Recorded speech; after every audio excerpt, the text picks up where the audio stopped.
quanto do que você vive hoje, a forma que você ama, a forma que você lida com o dinheiro, a forma que você desconfia até do bem, quanto disso tudo você escolheu e quanto disso você herdou sem nunca ter assinado embaixo.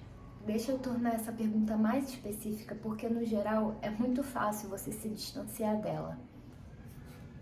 Pra mim, um novo tempo. Quantas mulheres da sua família, sua mãe, suas avós, suas tias, passaram pela mesma dor que você está passando? Quantas escolheram o mesmo tipo de homem?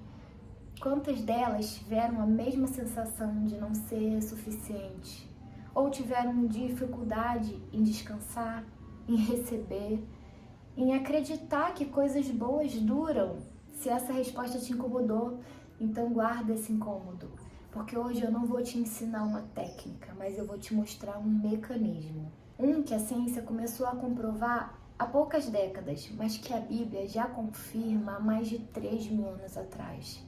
Os dois apontam para o mesmo fenômeno e quando você entender isso, você não vai mais conseguir chamar o que você vive de coincidência e nem de jeito de família. Eu sou Jéssica Arruda e eu não trabalho com motivação. Eu trabalho com a raiz, no seu jardim interior. A gente investiga os padrões que vieram antes de você e que continuam moldando quem você é, sem nem pedir licença, e que decidem por você a vida que você está vivendo até que você tenha coragem de olhar de frente para eles. E hoje a gente vai olhar para essa herança emocional que você recebeu sem escolher, mas que você pode hoje decidir não repassar adiante. Durante muito tempo a gente entendeu a herança como algo simples. Você recebe os genes dos seus pais e você é isso geneticamente para o resto da sua vida.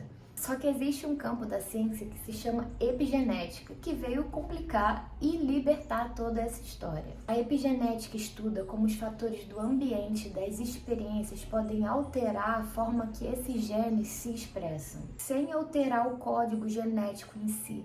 De uma forma mais simples, é como se esses genes fossem a partitura, mas a experiência que decide que nota que vai tocar mais alto. Existe uma linha de pesquisa, ainda em construção, mas bastante discutida, que investiga se grandes traumas ou estresse podem deixar marcas nos descendentes, não como uma sentença fixa, mas como uma predisposição.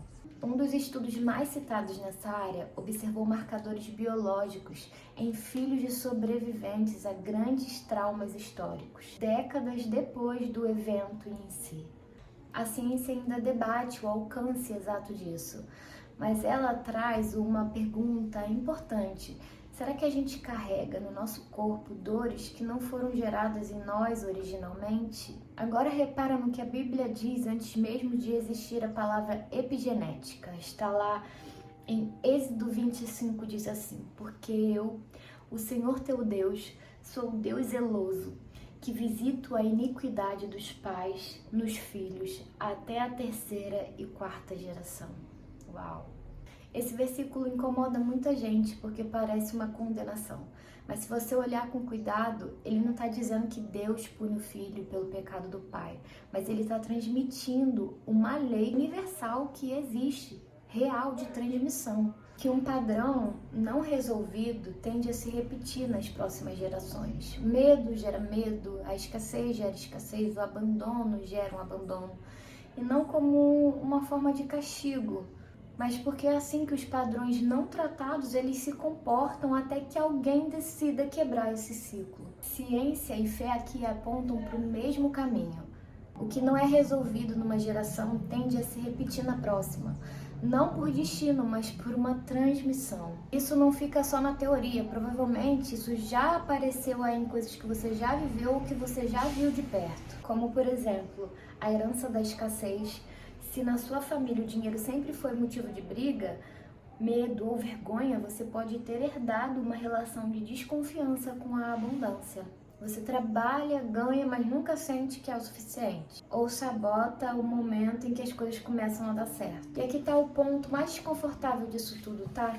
Se você não nomeia essa herança, você vive como se isso fosse a sua personalidade e ainda repassa isso como se fosse um ensinamento. E agora eu preciso te proteger de um erro muito comum nessa parte da jornada.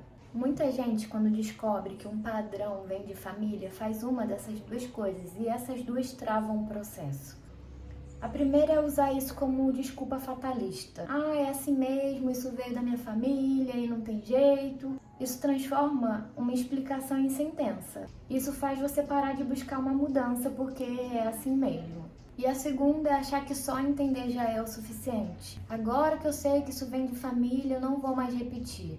Só que um padrão que foi instalado durante várias gerações, ele não se desfaz só com você nomeando ele. Ele foi reforçado por anos, às vezes por décadas de repetição, sem ninguém nem olhar para isso. Reconhecer a raiz é o primeiro corte, mas sozinho, sem prática sustentada, o padrão volta a operar no automático, porque o automático é o caminho de menor resistência do seu sistema nervoso. Então, nem fatalismo e nem insight isolado, tá? O que interrompe essa repetição é intervenção consciente e sustentada. E é exatamente aqui que ciência e fé se unem outra vez. A mesma Bíblia que descreve a transmissão de terceira e quarta geração, descreve em outro lugar a responsabilidade individual e da possibilidade de ruptura.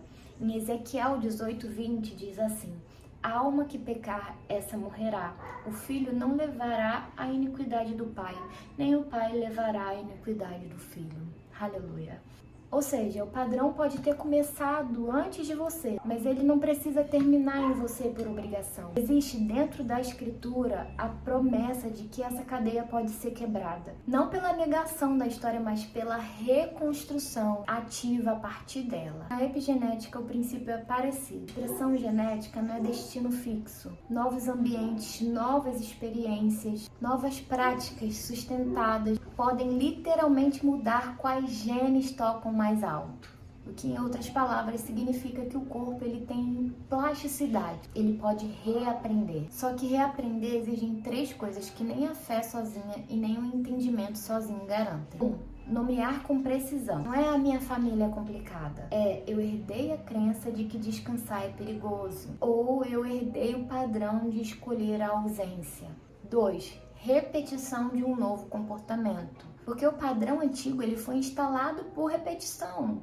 Ele criou ali sinapses neurais a partir de muita repetição e só se desinstala pela mesma via, prática sustentada na decisão atual. 3. Acompanhamento, porque é extremamente difícil ver o próprio padrão quando você está ali dentro. Você precisa de um espelho externo, de uma estrutura, de um processo guiado para te auxiliar. E é exatamente isso que a gente está construindo aqui dentro desse jardim interior. Nomear essa herança sem fatalismo e sem culpa e reconstruir com prática sustentada um novo jeito de existir, um que você escolhe e não um que foi só passado adiante. E para quem já entendeu isso e quer viver essa ruptura de forma mais guiada e acompanhada, existe o Origem. Não só entender, mas instalar um novo padrão dentro de si. É lá que a raiz geracional ela é visitada, com estrutura, tempo e acompanhamento real. Então eu volto para a pergunta do começo. Quanto do que você vive hoje foi você que escolheu? E quanto você só herdou?